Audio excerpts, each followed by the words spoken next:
مجلس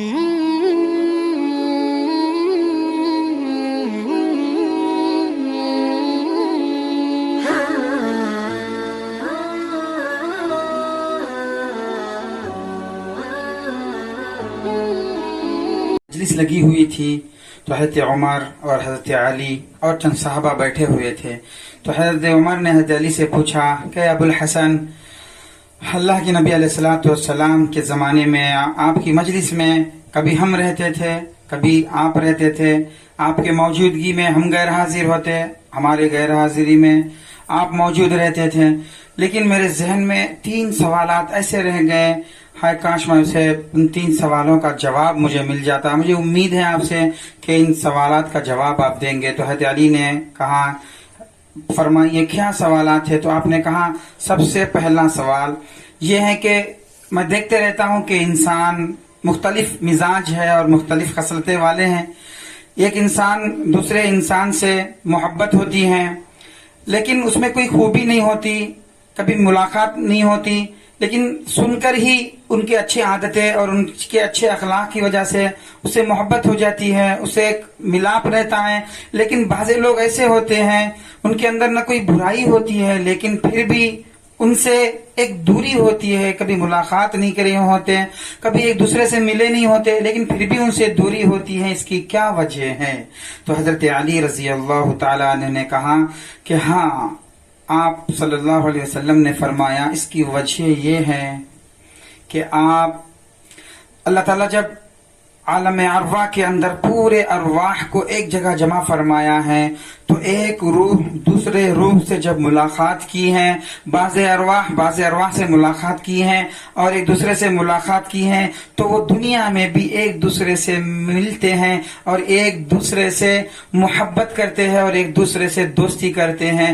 ہاں، جس روح کی ملاقات عالم ارواح میں نہ ہوئی ہو اور نہ ایک دوسرے کو پیٹ کر کے کھڑے ہو یا ایک دوسرے سے بالکل ملاقاتی نہ ہوئی ہو تو دنیا میں بھی ان سے ایک دوسرے سے ملاقات نہیں ہوگی اور ایک دوسرے سے ان کو قریبی نہیں ہوگی، دوری ہی رہیں گے ہمیشہ.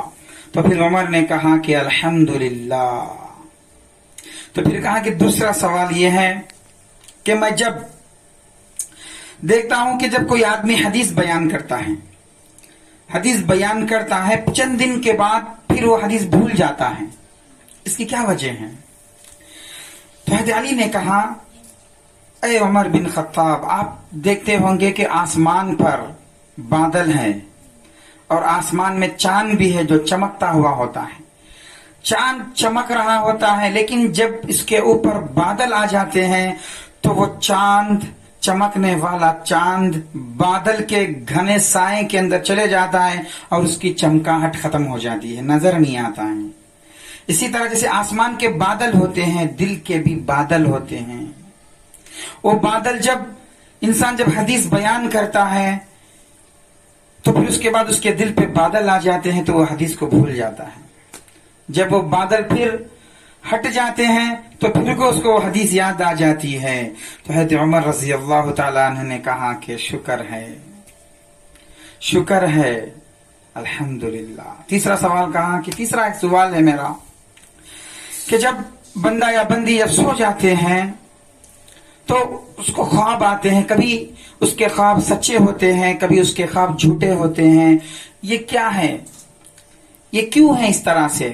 تو حضرت علی نے کہا میں سنا رسول اللہ صلی اللہ علیہ وسلم کو فرماتے ہوئے کہ جب بندہ سو جاتا ہے تو اس کی روح سیدھا نکل کر عرش تک چلے جاتی ہے، عرش کے پاس جا کر سجدہ ریز ہو جاتی ہے، سجدے میں دھڑیل سے پڑ جاتی ہیں عرش کے پاس. ہاں اے عمر، جو روح اللہ کے عرش تک جا کر سجدہ ریز ہوتی ہے، جو خواب دیکھتے ہیں تو وہ سچے ہوتے ہیں. اللہ کے عرش تک جانے سے پہلے ہی اگر وہ بیدار ہو جائے تو وہ خواب جھوٹے ہوتے ہیں. یہ میرے نبی نے فرمایا ہے. تو حضرت عمر بن خطاب نے کہا کہ الحمدللہ ثم الحمدللہ، شکر ہے اللہ کا، میں نے کب سے ایک زمانے سے مجھے یہ 3 سوالات میرے ذہن میں مجھے پریشان کر رہے تھے. اے علی، اللہ تمہیں جزائے خیر دے، تم نے آج ان 3 سوالوں کا حل کر دیا.